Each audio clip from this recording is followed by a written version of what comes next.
Minum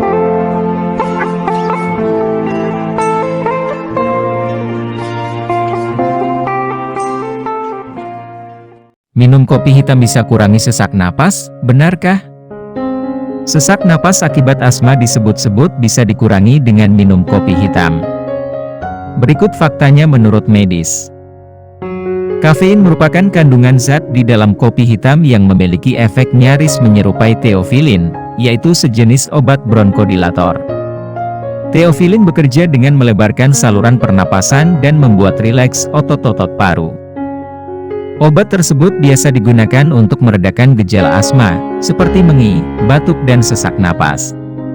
Oleh sebab itu, para ilmuwan tertarik menyelidiki lebih jauh khasiat kopi hitam untuk meredakan sesak napas. Salah satu hasil studi yang dimuat dalam Cochrane Library mengungkapkan fakta terkait manfaat kopi hitam untuk sesak napas, berikut temuannya.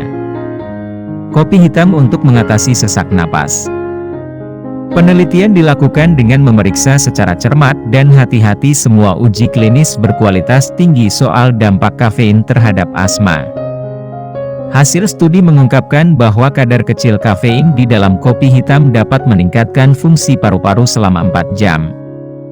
Meski demikian, tidak diketahui apakah kafein dapat mengurangi gejala asma, seperti sesak napas, mengi, atau batuk. Peneliti menduga gejala asma mungkin saja bisa dikurangi menggunakan kafein dalam jumlah besar. Sayangnya, berdasarkan sejumlah riset, konsumsi kafein secara berlebih justru dapat menimbulkan efek samping berbahaya bagi kesehatan. Salah satu efek samping yang dimaksud yaitu meningkatkan detak jantung. Peningkatan detak jantung sangat berbahaya, karena jika tidak ditangani dapat meningkatkan risiko serangan jantung mendadak, gagal jantung, stroke hingga kematian.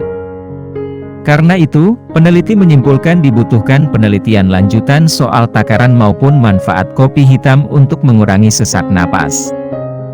Cara tepat mengurangi sesak napas dan mengontrol gejala asma.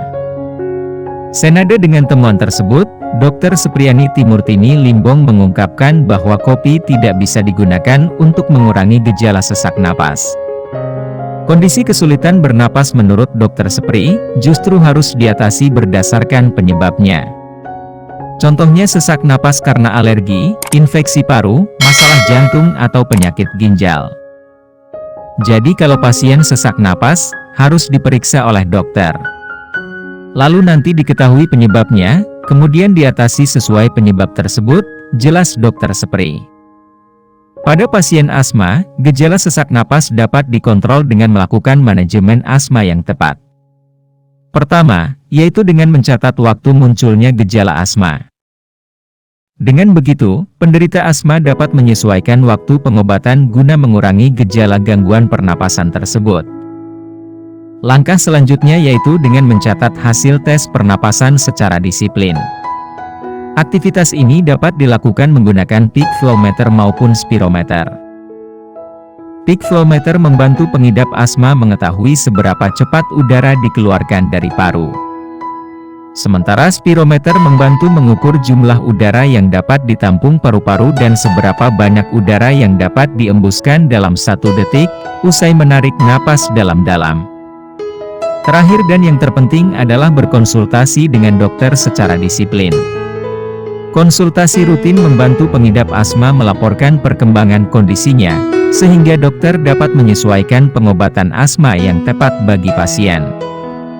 Itu dia fakta soal minum kopi untuk sesak napas yang ternyata tidak terbukti secara ilmiah. Untuk mengobati sesak napas, maupun mengontrol gejala asma lainnya, pastikan ikuti langkah di atas. Pastikan Anda sudah menekan tombol subscribe dan menyalakan lonceng notifikasinya. Silahkan untuk like, komen, dan share jika merasa informasi ini bermanfaat untuk Anda dan orang lain di sekitar Anda.